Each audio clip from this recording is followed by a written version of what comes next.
സർവശക്തനായ ദൈവത്തിൻ്റെ അതിപരിശുദ്ധ നാമം അതിയായി മഹത്വപ്പെടുമാറാകട്ടെ. നിങ്ങൾ ശ്രവിക്കുന്നത് ജീസസ് വോയിസ് മെസ്സേജ്. എല്ലാ ശ്രോതാക്കൾക്കും കർത്താവായ യേശുക്രിസ്തു നാമത്തിൽ സ്വാഗതം. അല്പസമയ ധ്യാനത്തിന് ഒരു തിരുവചനം വായിക്കുന്നു.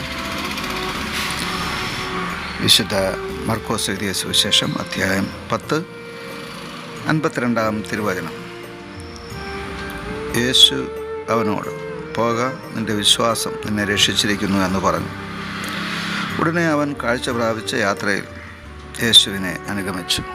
കർത്താവിൽ പ്രിയരെ, നാം വായിച്ചു കേട്ട വിശുദ്ധ മർക്കോസ് എഴുതിയ സുവിശേഷം 10 അധ്യായം 52 തിരുവചനത്തിൽ യേശു ഒരു ദിവസം എരിഹോവിലെത്തി.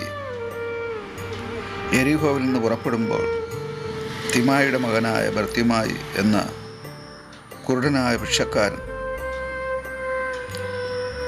യേശു എന്ന് കേട്ടിട്ട്, ദാവീദ് പുത്ര, എന്നോട് കരുണയുണ്ടാകണമേ എന്ന് നിലവിളിക്കുന്നതും, ആ സമയം അവിടെ നിന്ന് ചിലർ മിണ്ടാതിരിപ്പാൻ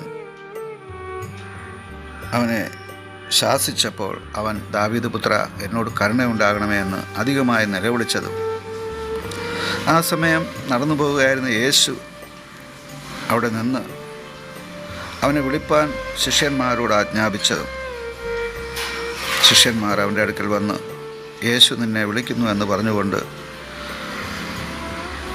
അവനെ വിളിച്ചപ്പോൾ അവൻ ചാടി എഴുന്നേറ്റ് അവൻ്റെ പുതപ്പ് ഇട്ടും കളഞ്ഞ്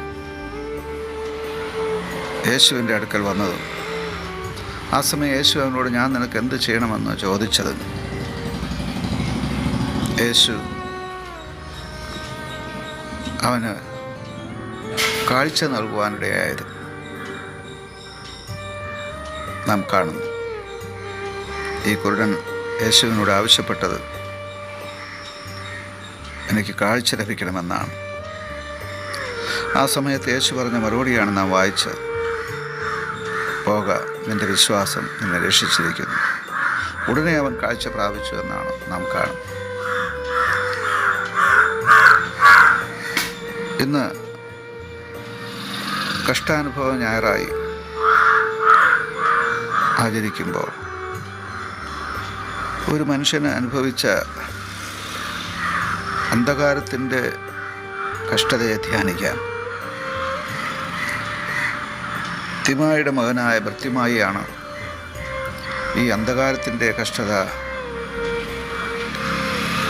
ഒരു ദീർഘ വർഷങ്ങൾ അനുഭവിക്കുവാനിടയായത്. കഷ്ടത പല തലങ്ങളാണ്. ആഹാരത്തിന് ബുദ്ധിമുട്ട് അനുഭവിക്കുന്ന, ആഹാരം വിഷയമായി ക്ഷാമം അനുഭവിക്കുന്ന ആ വിധത്തിലുള്ള കഷ്ടത, അതുപോലെ ശുദ്ധ ജലമില്ലാതെ ആ വിധത്തിലുള്ള കഷ്ടതകൾ, ശുദ്ധവായുവില്ലാതെ,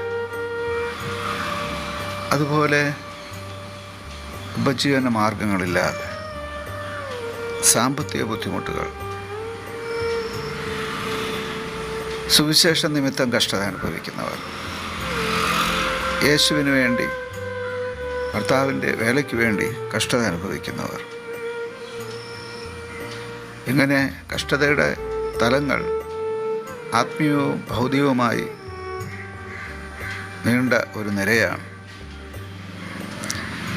ഇവിടെ ഒരു മനുഷ്യൻ അന്ധകാരമെന്ന കഷ്ടതയാണ് അനുഭവിക്കുന്നത്. അവന് കാഴ്ചയില്ല. അത് നിമിത്തം മറ്റു ജോലികളൊന്നും ചെയ്യാൻ കഴിയാത്തത് കൊണ്ട് അവൻ ഭിക്ഷയെടുത്ത് ജീവിക്കുകയാണ്. അങ്ങനെ അവൻ ഇരന്നുകൊണ്ടിരിക്കുമ്പോഴാണ് ഒരു ദിവസം ആരോ അവനോട് പറഞ്ഞത്. യേശു നടന്നു പോവുകയാണ്. യേശുവിനെക്കുറിച്ച് അവൻ പല പ്രാവശ്യം കേട്ടിരുന്നു. അതുകൊണ്ടാണ് യേശു ദാവീദിൻ്റെ പുത്രനെന്ന് അവൻ അറിയുവാനിടയായത്. യേശു എന്ന് കേട്ടിട്ട് അവൻ നിലവിളിക്കുകയാണ്, പ്രാർത്ഥിക്കുകയാണ്. അവൻ്റെ പ്രാർത്ഥനയെ തടുക്കുവാനായിട്ട് ചിലർ പരിശ്രമിച്ചു. എന്നാൽ അവൻ അത്യുച്ചത്തിൽ വീണ്ടും പ്രാർത്ഥിച്ചു. കർത്താവ് നിന്ന് അവനെ സൗഖ്യമാക്കുകയാണ്.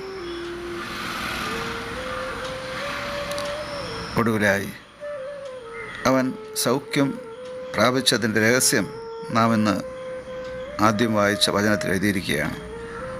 യേശു അവനോട് പറയുന്നു, നിൻ്റെ വിശ്വാസമാണ് നിന്നെ രക്ഷിച്ചത്. മർത്യൻ്റെ വിശ്വാസം അത് രക്ഷയെ പ്രാപിക്കുവാൻ കാരണമായിത്തീരുന്നു. മനുഷ്യൻ്റെ വിശ്വാസം രോഗശാന്തി ലഭിക്കുവാൻ കാരണമായിത്തീരുന്നു. മനുഷ്യൻ്റെ വിശ്വാസം മർത്യനെ നിത്യജീവനോളം കൈപിടിച്ച് നടത്തുന്നു. അത് വിശ്വാസം വഴി വലിയ അനുഗ്രഹങ്ങൾ പ്രാപിക്കുവാൻ ദൈവത്തിൻ്റെ പരിശുദ്ധാത്മാവ് തിരുവചനം കേട്ട എല്ലാ പേർക്കും കൃപ ചെയ്യട്ടെ. ആമേൻ. ഗാഗുൽത്താമലയിൽ നിന്നും വിലാപത്തിൻ മാറ്റൊലി കേൾപ്പൂ. ഏവമെന്നെ ക്രൂശിലേറ്റുവാൻ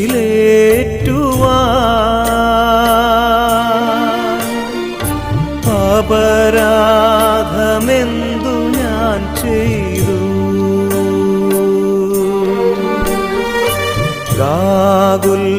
ഗാഗുൽത്താമലയിൽ നിന്നും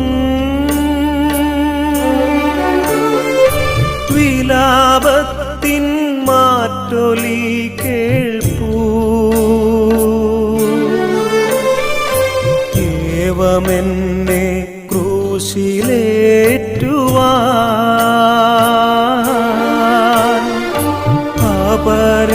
അപരാധമെന്തു ഞാൻ ചെയ്തു.